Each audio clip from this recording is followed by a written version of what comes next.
Basta kay Sir Rojan, ibang klase. Let's go! Okay, welcome muli sa ating klase. Sa video na to, pag-uusapan natin ang Article 1774. Dito sa article na to, dinidiscuss ang tungkol sa acquisition ng property ng isang partnership. Paano nga ba kung sakaling nag-acquire ng property? Sinong may-ari? Si partnership ba or si partners? Ano ba pinag-uusapan nating property?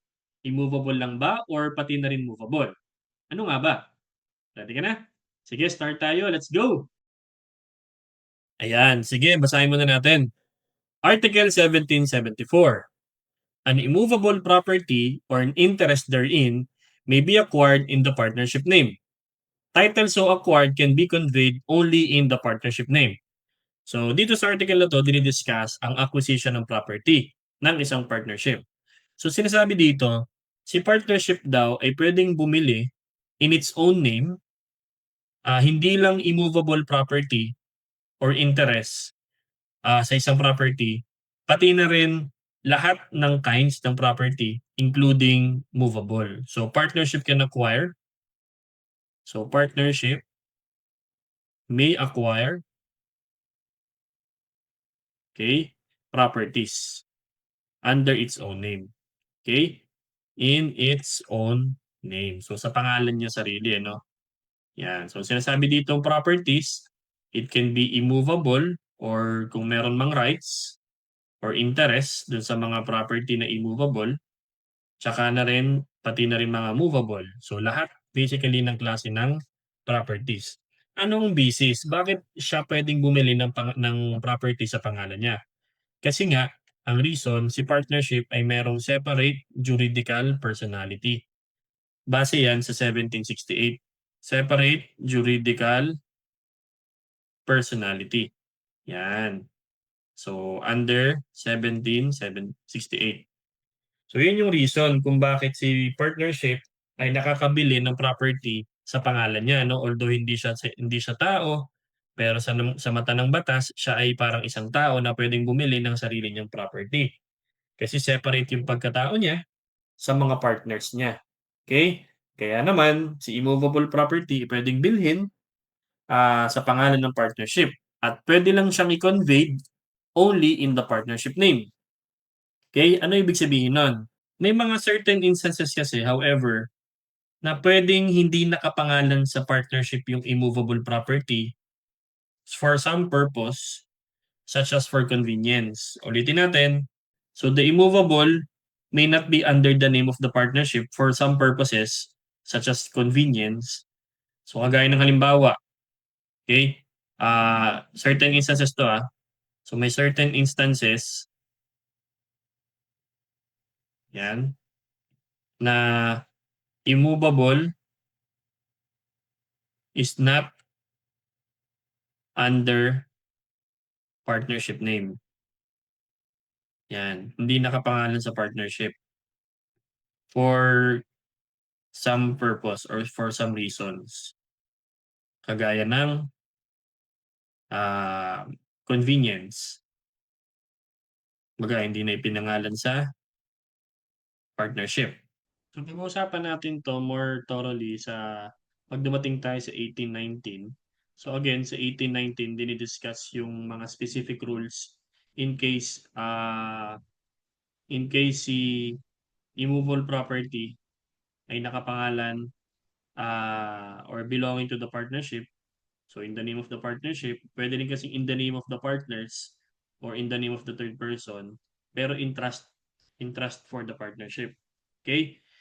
So yun, pag-usapan natin dito yung mas specific rules in case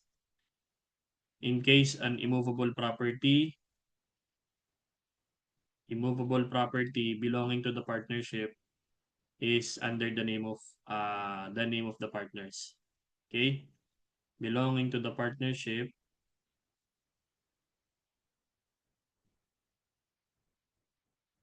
is in the name of other. Yan, others aside from the partnership itself. So again, mag-focus lang tayo dito sa unang part.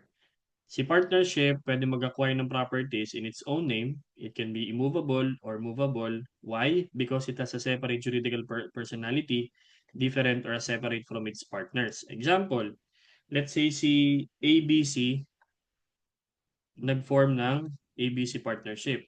Yan. So, gumawa sila ng partnership nila.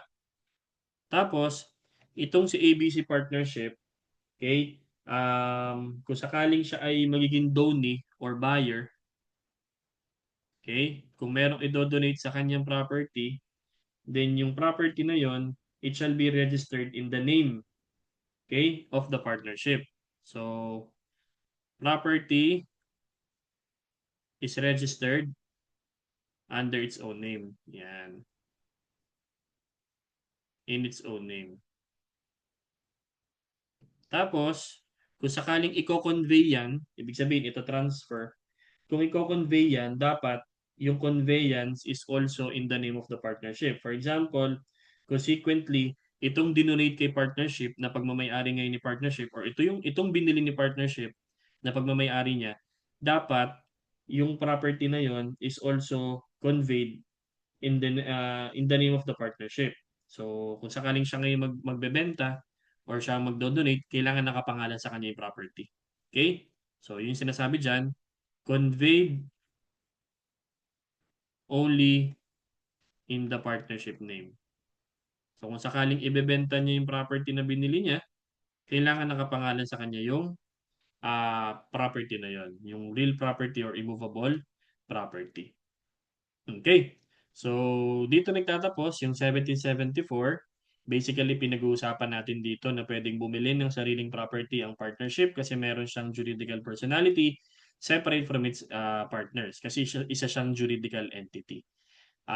Pero also, pag i-convey niya yung property na yun, kailangan nakapangalan sa kanya yun. Okay? So, yung conveyance ng immovable property na in-acquire in the partnership name can only be conveyed in the name of the partnership. Okay?